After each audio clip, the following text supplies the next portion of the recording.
how do liquidity pools work with decentralized exchanges, and why are you being paid for providing liquidity? Let's take a deeper look in today's video.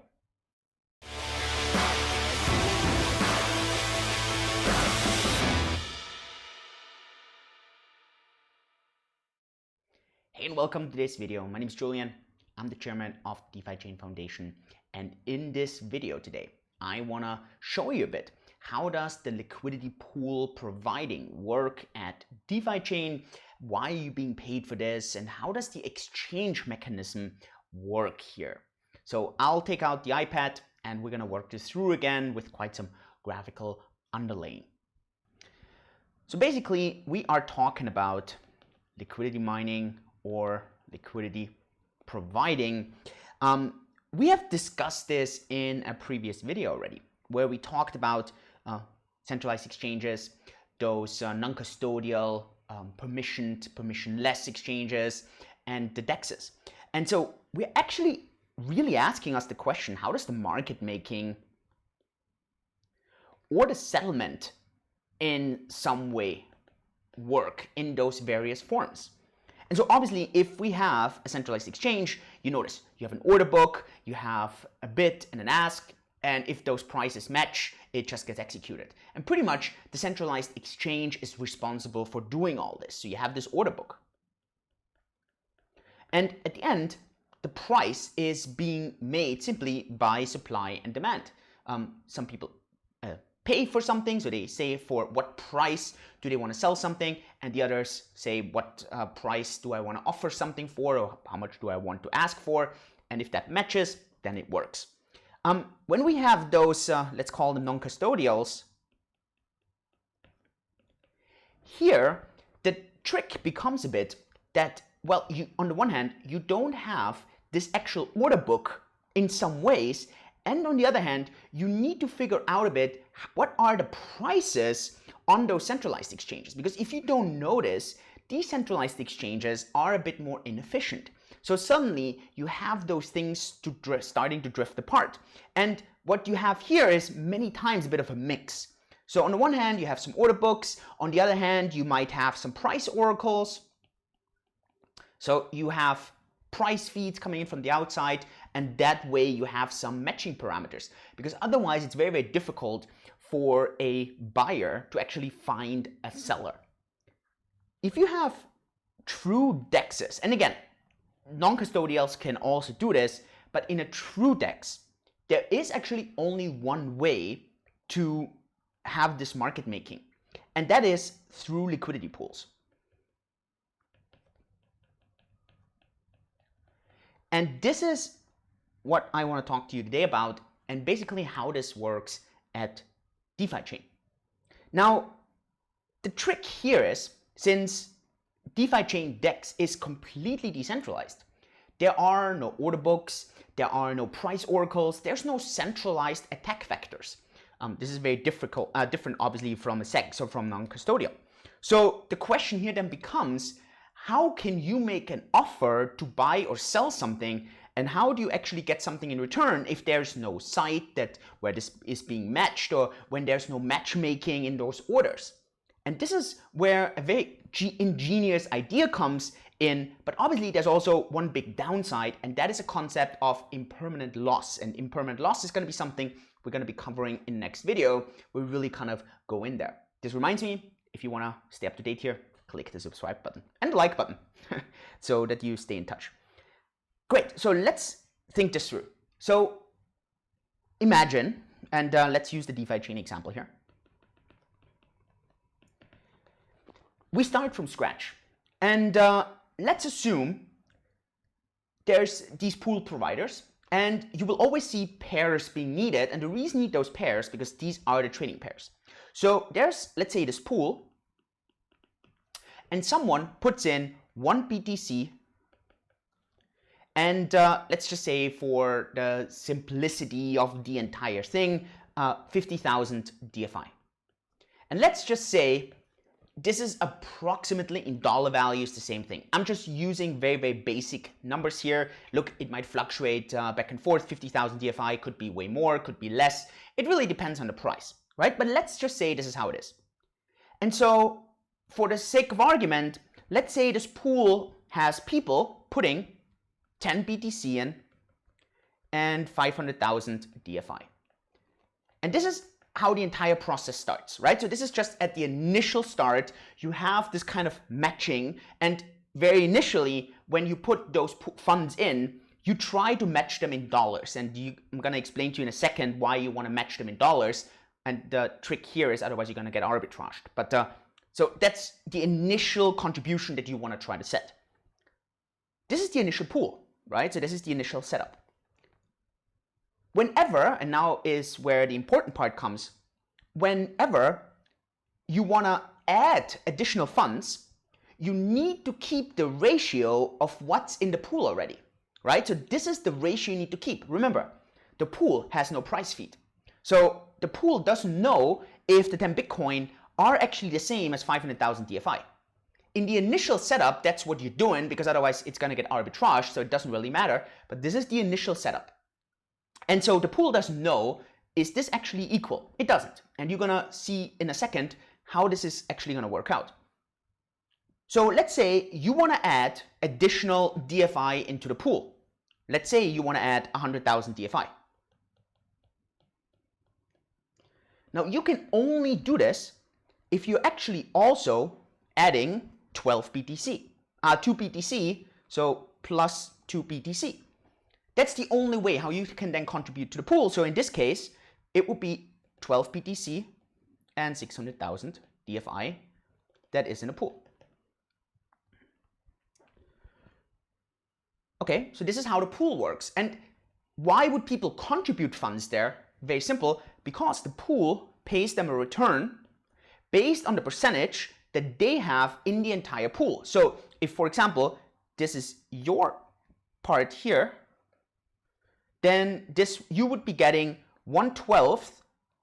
Why 1/12? Well, you have 1/12 of the DFI and 1/12 of the Bitcoin. So you would have 1/12 of the funds. So let's just say for the sake of it, the pool pays 360% in total. 1/12 of that is 30% per annum that you would be getting on your funds. So it can be very, very interesting in providing liquidity to this, right? And so this is the initial setup, or the entire setup in how this actually works. Okay, so we have this initial pool setup. You create this pool of liquidity. You are being paid, and this process is actually called liquidity mining here, because you're providing liquidity, and for this you're being paid.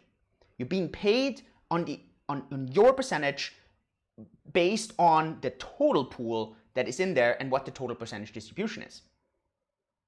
So now we have this pool, and you can always, at any time, you can withdraw your share. Now here's the key trick here. If you want to withdraw, there is a caveat here. This is where something called impermanent loss can happen. The reason it's impermanent, because it's not permanent. So this is temporary loss, if you want to call it.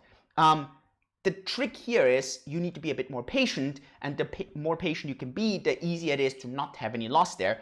But we'll go into details here in the next video. But you can withdraw these funds again. Now, how does the DEX actually work? Remember, there's no price feed. The outside, or the pool, doesn't really know, are 12 BTC actually worth 600,000 DFI? So here's now where the trick goes. So this is the pool. But now if you want to use the DEX, you can either add BTC or you could add DFI. Just one of them. If you add one in, you get the other one out based on the percentage.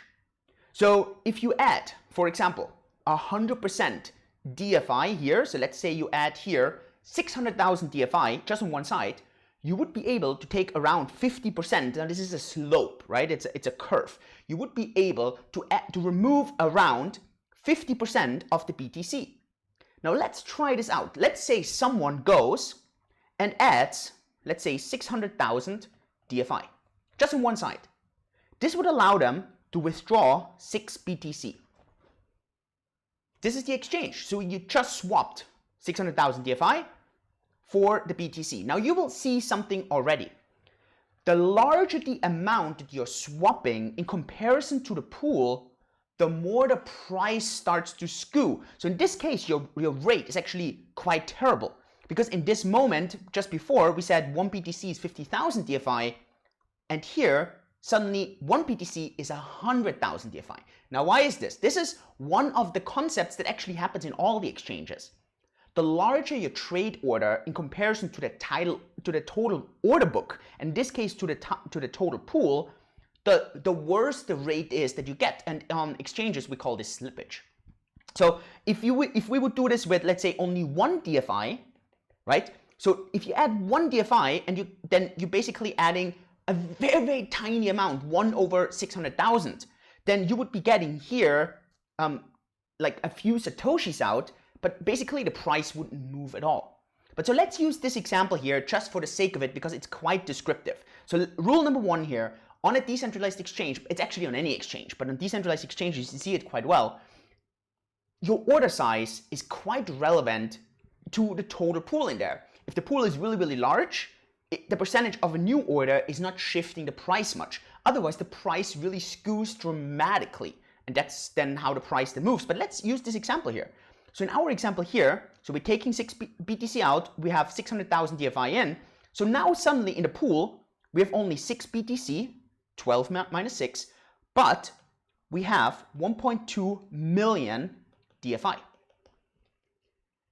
And now suddenly, this is where there's an arbitrage possibility. And this is how the pool automatically finds its fair value. And that's why if initially you don't put the equal amounts in, it automatically gets arbitraged out. If now, in this case, let's say just in this case right now, someone wanted to add liquidity to the pool, they just keep the same ratio.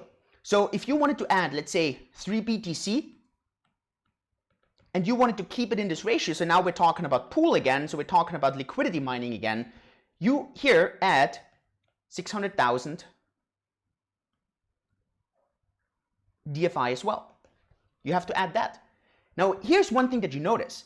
Suddenly, you need really a lot of DFI for your BTC. Now, what this is going to do is, it's actually going to incentivize, because you're getting for one, let's say you need a lot of DFI. But so if you would be putting DFI, a Bitcoin in from the left side, so let's say you add, so you don't do the pool, let's say you use the DEX again, and let's say you just add, for the sake of it, 3 BTC of the exchange. That's 50%. So here you would be getting approximately, right? These are all approximations. You would be getting around 33% out. So suddenly for your 3 BTC, you would be getting approximately, now these are curves all the time, right? These are mathematical curves. You would be getting around 400,000 DFI out. Why? Because then afterwards, it starts balancing each other out, right? Because then afterwards, or let's say around 300,000, it's 3 to 400,000, this is just approximations. Suddenly then you would have 9 BTC in, and you have around, let's say, 800,000 DFI out.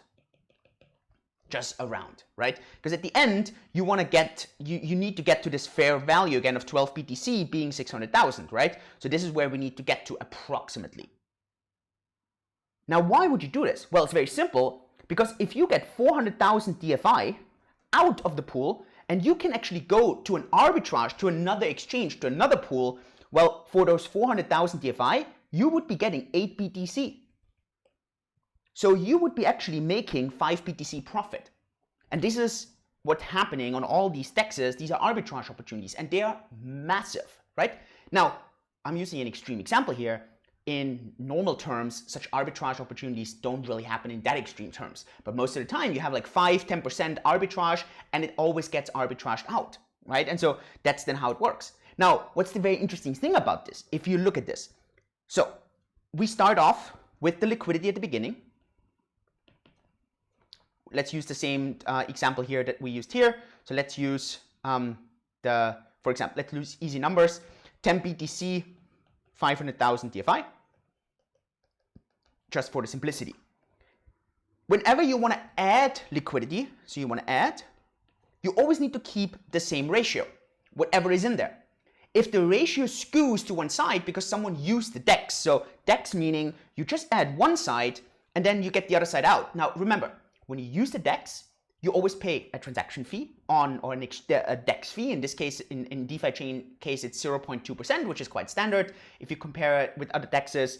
And this is obviously also being paid to the liquidity providers, right? So they get the return here based on the percentage of whatever is in the pool. Very simple. And then on top of that, you also get the transaction fee. So this is really, really easy. So right now, if you wanted to add 1 BTC, well, you would add 50,000 DFI, same ratio. Now you have 11, 500,000, 550,000 DFI. So if someone wants to exchange, so let's say someone adds just exchange, let's use the DEX, and adds 1 BTC on the exchange, approximately 50,000 DFI come out, approximately, right? It's not entirely correct, but let's just say approximately. So in this case now, suddenly, we would have 12 BTC in and 500,000 DFI on the other side. Now you can see already, suddenly the ratio is skewing, right? It's skewing. Now suddenly here, it's very interesting to add DFI in the DEX, arbitrage it, because you're getting more BTC out suddenly. And so this is how the DEX with arbitrage completely balances out automatically without having an order book, without knowing any outside funding. Now, here is where the biggest risk in this is if you're providing liquidity, because obviously the returns are super, super massive. And most people always ask, what are my risks in providing the liquidity? Well, you always have several risks. The very first risk, right, in doing this is smart contract risk. Now, if you're, for example, on Ethereum, the smart contract risk is dramatic, and you see a lot of problems when it comes to those smart contracts. Now, on DeFi chain, this is very negligible because it's non-Turing complete, it's audited. You can only do whatever it says that the smart contract does. So I don't want to say it's zero, but it's very, very, very negligible, right? So I think this is quite negligible. The next one is the project risk. Now, what I mean with this is, well, rug pulls and so on, these are not necessarily smart contract risks. These are projects where you add those funds and then suddenly someone pulls out all the funds and you're left with nothing. On DeFi chain, this is truly negligible because you don't have these Turing complete problems, and the DEX is audited. It's this one DEX, it's not 60,000 DEXs, so I think that's very, very good. You do have, and that's the third risk that you have in any liquidity providing here, the so-called impermanent loss risk. And this is relevant, and you cannot move this away in a true DEX. And this impermanent loss risk is the following. So let me give an example. Let's use the pool again here, and we cover this in another video way more detailed. I just want to explain this to you. If we start off, let's say, with 10 BTC and we have 500,000 DFI, and let's say you add it, and let's just say your share is 1 BTC over 50,000 DFI. This is how much you added. Now let's just say, for the sake of it, someone is removing 490,000 DFI. Let's just say someone removes 490,000 DFI. Now, what's happening, if you kind of calculate this, probably approximately, right? There will be 20 BTC in there, around, right? So you would have around 20 BTC in there and, well, 10,000 DFI. So it becomes very, very, very attractive to add DFI probably it's even more BTC, probably you'd have to go to 30 BTC or something, right? So it would be actually quite a lot here, but you would only have 10,000 DFI. So now for you, it would be impossible to withdraw the 50,000 DFI because there's only 10,000 in there. Now, in this case though, and that's why we're using the Bitcoin pair, the problem is not that dramatic, but I just want to highlight it because in return, you would be able to withdraw way more of the Bitcoin. So because, and let's just use the example here, at the end, it's about your share of the pool, and your share of the pool was 10%. So you would be getting 1,000 DFI, that's your share, and 3 BTC. So in your case, you would actually be really well off.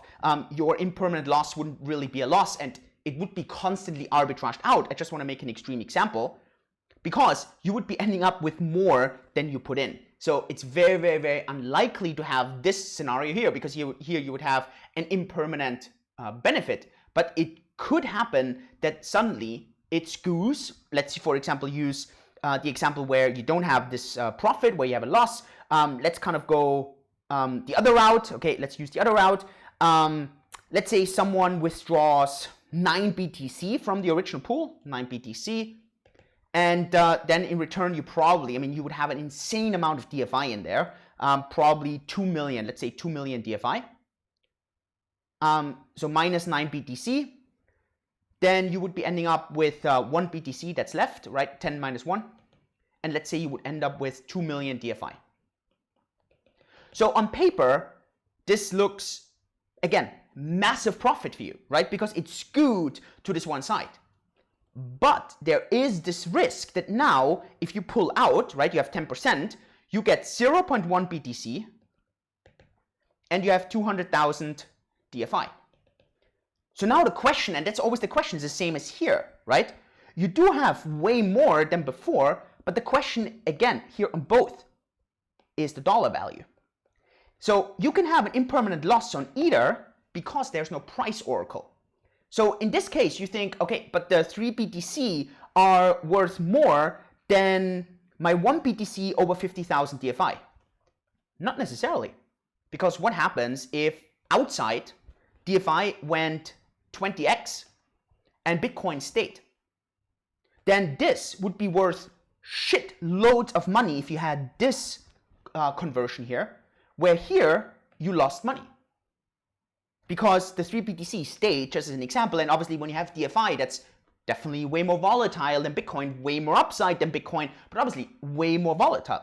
So here, you could lose money because suddenly that 1,000 DFI is worth less, way less, than if you had 50,000 DFI here. And here, on the other hand, let's imagine DFI drops in price. Suddenly here now you have only 0.1 BTC, but you have 200,000 DFI. Well, but if DFI went down dramatically, it doesn't help you that you get way more DFI. So this is where this impermanent loss is coming in. It's something that we're going to discuss in a bit more detail. But obviously, that is the downside when you look at those pools that, well, happen on the liquidity mining side. So I hope this explains to you how the DeFi chain DEX works, how the pool works, how you can liquidity mine. We're going to make a separate video on how this actually works in wallet and how you can add liquidity.